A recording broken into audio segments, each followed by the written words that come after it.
कभी कभी तकदीर ऐसी कहानी लिख देती है जिसे सच कहना भी मुश्किल लगता है। ये कहानी एक इटालियन लड़की की है दोस्तों, जो प्यार के पीछे दुनिया छोड़ आई और जिसने सियासत के सबसे ऊंचे मंच पर आकर भी कुर्सी को हाथ न लगाया।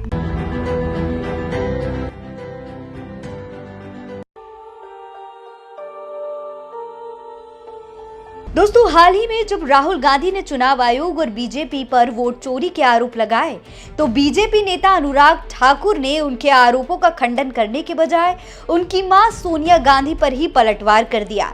सोनिया गांधी पर गंभीर आरोप लगाते हुए दावा किया गया कि उनका नाम उनके भारतीय नागरिक बनने से 3 साल पहले मतदाता सूची में शामिल किया गया था। बीजेपी सांसद अनुराग ठाकुर ने प्रेस कॉन्फ्रेंस में कहा कि इटली में जन्मी सोनिया गांधी का नाम 1980 में वोटर लिस्ट में जुड़ गया था, जबकि वो 1983 में भारतीय नागरिक बनी थी। इसके साथ डॉक्यूमेंट भी शेयर किया। इस एक दावे के बाद सोनिया गांधी के इतिहास को लेकर फिर टीवी डिबेट्स में चर्चा होने लगी है।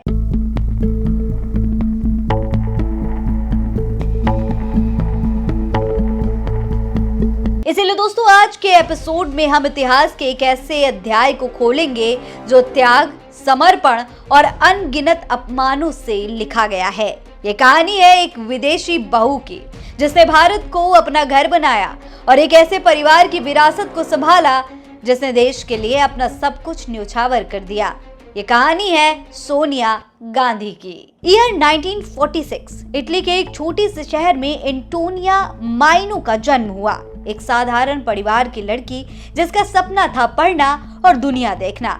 यही सपना उसे कैम्ब्रिज यूनिवर्सिटी ले गया। वहां एक कैफे में उसकी मुलाकात एक युवा भारतीय छात्र से हुई जो कि पायलट बनना चाहता था। नाम था राजीव गांधी। पहले दोस्ती, फिर मोहब्बत और फिर 1968 में सोनिया ने अपना इटालियन घर छोड़कर दिल्ली आना कबूल किया। शादी हुई और सोनिया गांधी बन गई नेहरू परिवार का हिस्सा। राजीव उस वक्त एयरलाइन पायलट थे। सोनिया एक सादी सी घर की बहू थी। राजनीति से दूरी थी, लेकिन इंदिरा गांधी के प्रधानमंत्री रहते। सोनिया ने अपने परिवार को राजनीतिक तूफानों से घिरता देखा। 1984 में इंदिरा गांधी की हत्या और राजीव गांधी प्रधानमंत्री बने। उन्होंने हर कदम पर राजीव गांधी का साथ दिया।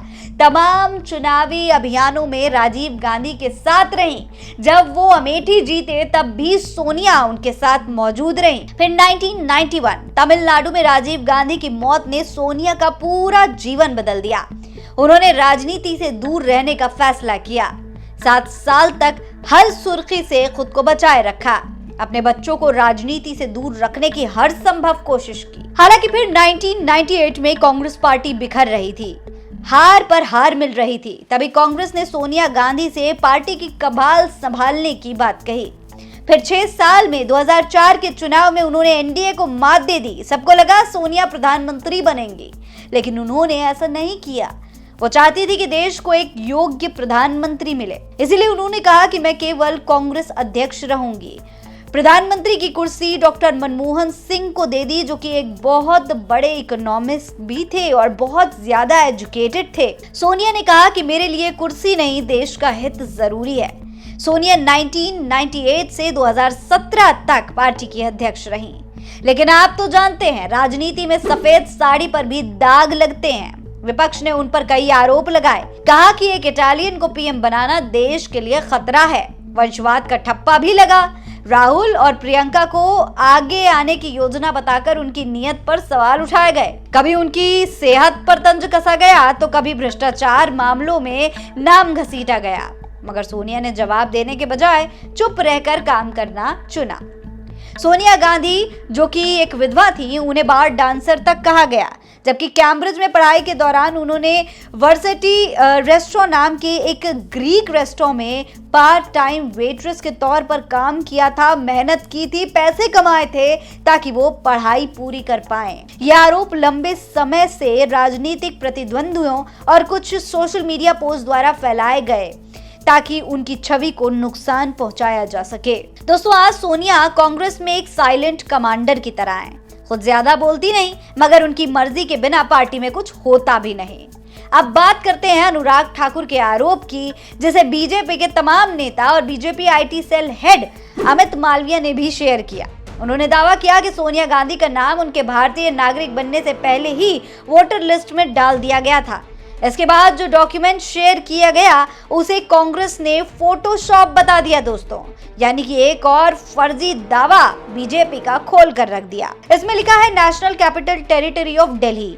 हकीकत यह है कि 1980 में national capital territory of Delhi थी ही नहीं, इसे 1 फरवरी 1992 को बनाया गया था। दोस्तों, बीजेपी के आरोप पर कांग्रेस नेता सुप्रिया श्रीनेट ने एक्स पर एक पोस्ट किया। एक्स पर पोस्ट करते हुए सुप्रिया श्रीनेट ने लिखा, फर्जी खबरें चलाने वाले 1991 के 69th कॉन्स्टिट्यूशन द्वारा केंद्र शासित प्रदेश दिल्ली का नाम बदलकर राष्ट्रीय राजधानी क्षेत्र NCT दिल्ली कर दिया गया। ये 1 फरवरी 1992 को लागू हुआ। 1980 में ये केंद्र शासित प्रदेश दिल्ली था। 1992 के बाद दिल्ली को विशेष प्रशासन, विधानसभा और मंत्री परिषद मिली। तुम पागल झूठे हो। दोस्तों, कांग्रेस केरल ने भी पोस्ट करके इसकी सच्चाई बताई। कांग्रेस केरल ने लिखा कि आपका फोटोशॉप वाकई कमाल का है, बस एक गलती है। राष्ट्रीय राजधानी क्षेत्र दिल्ली NCT का गठन 1991 के 69th कॉन्स्टिट्यूशन अधिनियम द्वारा किया गया था। 1980 में यह दिल्ली केंद्र शासित प्रदेश था। अपने दादा नरेंद्र मोदी से पूछिए कि वो बेहतर विचार बताएं। केरल कांग्रेस ने एक्स पर यह भी लिखा कि अमित मालविया अपने राष्ट्रीय राजधानी क्षेत्र दिल्ली, इंदिरा गांधी का पता और मेनका गांधी की उम्र सहित कई गलतियां की हैं आपने। 1 फरवरी 1980 को इंदिरा गांधी सफदरगंज रोड में नहीं रहती थी, ये 12 वेलिंगटन क्रीसेंट होना चाहिए था। उस समय मेनका गांधी सिर्फ 23 साल की थी। आपको इस्तीफा दे देना चाहिए और अपने से भी बड़े झूठे की तलाश करनी चाहिए और उनको अपनी जगह दे देनी चाहिए। दोस्तों, सोनिया गांधी पर ऐसे आरोप पहले भी लगते थे और आज भी लग रहे हैं। उस वक्त वो देश की सबसे ताकतवर महिला बन सकती थी, लेकिन उन्होंने त्याग और सेवा का रास्ता चुना।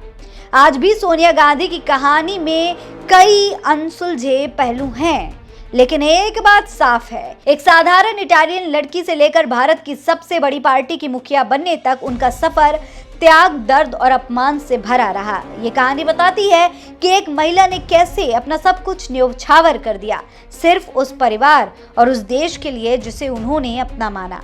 इस कहानी पर आपकी क्या राय है, कमेंट बॉक्स में लिखकर हमें जरूर बताएं। साथ ही ये भी बताएं कि नेतानामा के अगले एपिसोड में आप किसकी कहानी सुनना पसंद करेंगे। जय हिंद, जय भारत।